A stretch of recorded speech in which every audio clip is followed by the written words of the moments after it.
Guys, so today I'm going to show you how to make an ocean painting using watercolors and some acrylics. I'd like to eventually try it with ink, but I just played around with what I had, and this is the end result of what I came out with.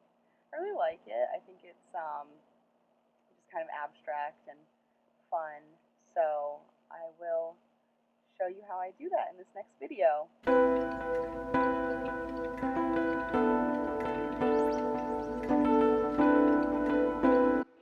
So all I'm doing here is taping down my mixed media paper to a flat, hard surface. I'm just using a piece of signage that I had from working in a spa. They had cut it up and gotten rid of it, but you can also use things like foam core, or if you have a piece of glass, a piece of wood, just anything that's going to keep your paper nice and flat as you work.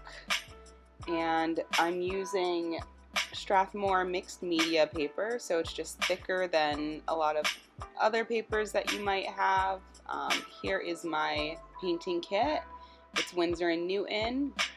I have all my paints mixed together. I think that I should maybe work from a clean surface, but the colors seem to come out how I like them, so I'm alright with it.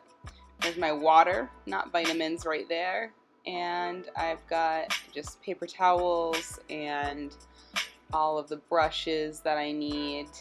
And that day I was out there with an espresso. I'm staying at a house that has this dog named Thor, and they've got a really awesome espresso machine, which I have definitely been using and taking advantage of. There he is, isn't he cute? So, alright, let's just start to get into the painting after this.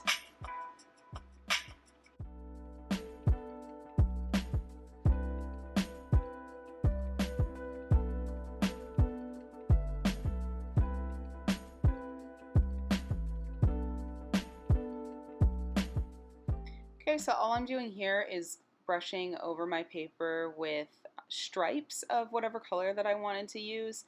I thought that a nice kind of lilac and deep ocean blue would be nice to use here. As you can see, I'm getting some blooms from the watercolor. I thought that it would just be nice to leave those in. I really like some of the shapes that they make, and they're almost kind of like little snowflakes. Here I've got my golden acrylic. It's white, titanium white, so I ended up using that to paint in some of the waves, like the wave caps. So I just mixed that with my golden gloss glazing liquid. So all that does is keep the paint easy to use for longer, because acrylics are a plastic and they dry really fast. So mixing those together gives you longer working time, and it can also make the paint spread easier, so it just flows a little bit nicer. All I'm doing is going along the edges of where my colors kind of happen to be, and I paint in just different little wavy shapes. I wasn't the most happy with how this turned out. I think that next time I want to do the waves on just one side, so they really look like they're going in towards a beach instead of just all over the place. But I do like the shapes overall.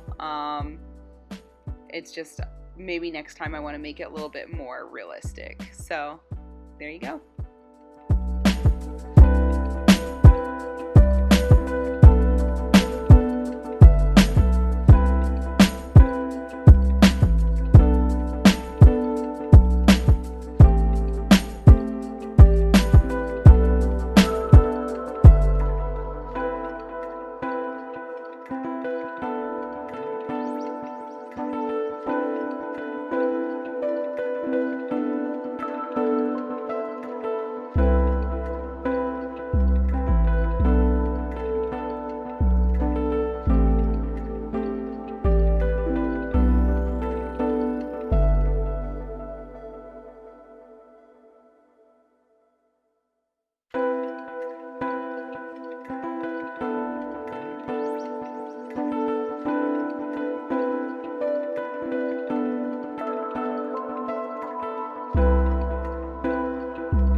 once I was done with the acrylic waves in white, I went back through with my phthalo blue and my cobalt blue for my watercolor set, and I made some hard edges along those white lines. From there, I went in with just some water on a brush, clean water brush, and I spread out some of the colors that were in there, so I didn't end up having the hard lines. I just had that nice shadow effect underneath my waves that gave them a little bit more depth. And so, as you can see, there is the finished project. See you later.